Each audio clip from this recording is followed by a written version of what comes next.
السلام عليكم ورحمة الله وبركاته صحابته.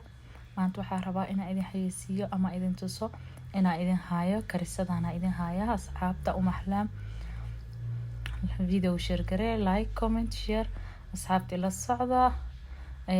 aan waxaan deganahay Parklands Nairobi xaafada Parklands Westlands isli meesha rabtid ka degan tahay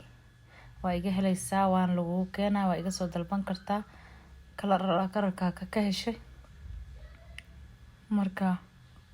ayagoo go sariirana waa idin hayaa way ii soo socdaan ayagana marka waa iga soo codsan kartiin kariso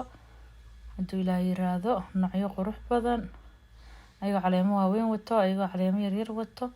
karisaa ku dhahay oo from Muqdisho ah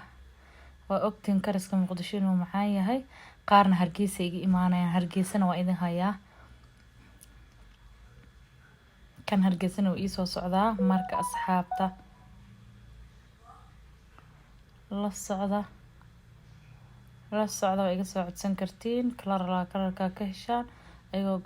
go-ayaha sariirtana way ku jiraan marka asxaabta meelaan waan idin salaama meel kasta aad joogtaan soo dhawaada raashino idin leh meel kasta aad joogtaan soo dhawaada karis aad iyo aad u qurux badan idin haya oo raqiis ah haddana lacagtooda macquul gal ah oo aad u jaban wallahi inaadan ka helaynin suuqaas aad tagsi suuqa Islii ama Nairobi oo dhan ka helaynin beeca ani kugu siin rabo maadaama ani soo sameysto dadka dad soo sameystay ka qaataan marka laba gacan waaye ani gacanta ana sameysto marka asxaabteyda ana ii soo sameeyaa dharka gataa inta kale waa soo sameystaa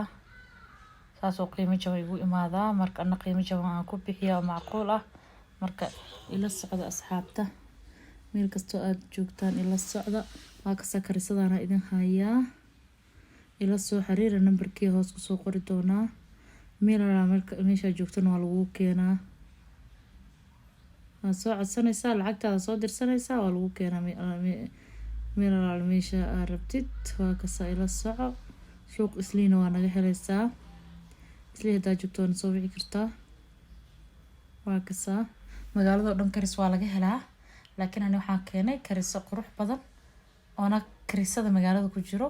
oo ka lacag yar ila socda markii fahma. Assalaamu calaykum.